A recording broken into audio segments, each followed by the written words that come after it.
Hey, y'all doing? It's Preacher Man R&B, and this is another episode of Retro TV 91. And this time I'm reviewing Arrow Season 2, Episode 16. What happens on this week's episode of Arrow? In the flashbacks, we get some Diggle flashbacks, and it's when he's up in Iraq or Iran.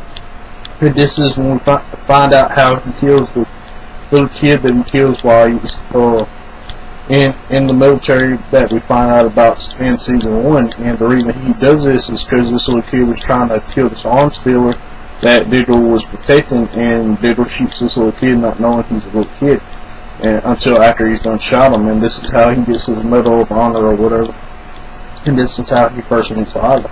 And that's all that really happened in the flashbacks. Now what's happening in the present day, Oliver's trying to find Slade, and he's trying to do this any way he can. He even cuts his ties with the Russian mob, and the Russian mob of Scarlet City, and he gets them to give him information on Slade, but they want a favor from him, and he's not in the mood for this. So he puts a gun on all the guys that are there and tells them to get the information, because he knows how this brotherhood works, and he threatens this guy. If he doesn't, he'll kill him. So this guy gets the information to Oliver, and Oliver knows where Slade stays now, or does his business or whatever. And what else is happening at the end of the episode? Oliver's been followed by Slade this whole episode, because Slade orchestrated a robbery and put a message for Oliver, his old Deathstroke mask with the arrow going through it on the rooftop. And then Oliver goes to the artist to talk to Amanda Waller.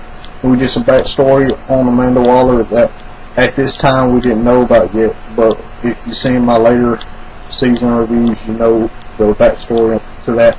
But anyway, we get some backstory of how she's on Oliver's list to kill, because she did him wrong when he was up in Japan or China, wherever he was last season in flashbacks, I can't remember. But anyway, he tells her that Slade Wilson is back, and she doesn't believe it, because Oliver's supposed to kill Slade, and he says that he is. And then she gives him some information about a guy they've been tracking, an assassin that they've been calling Deathstroke, and this is Slade in his uniform.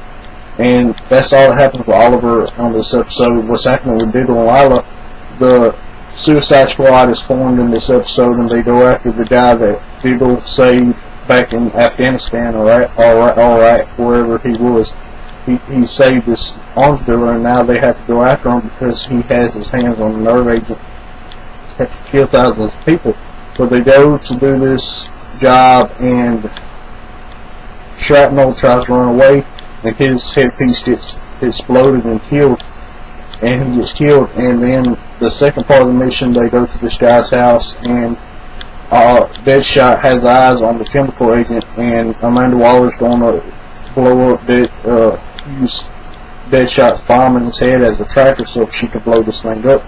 And Diggle gets Deadshot out of there, and this is when they find out that it's tracking Deadshot, and they get the bomb out of his neck and throw it out the van, and the drone uses the missile to shoot the bomb. And there's a big scene, and Amanda Waller's mad because if there was an explosion at the mansion, they would have blamed it on the nerve gas or that was up under, but it wasn't like that. And Diggle said that he wouldn't be doing her dirty work ever again. And we get a little glimpse of Harley Quinn in this episode. We get her turn her back to the glass, and we hear her talk, and that's all that really happened in this week's episode. My question for y'all is, now that the Suicide Squad has formed, what do you think is going to happen with them in further seasons? As always, Preacher Man R&B signing out. As always, this is another episode of Retro Talk TV 91. As always, guys, do Jesus. See you next time.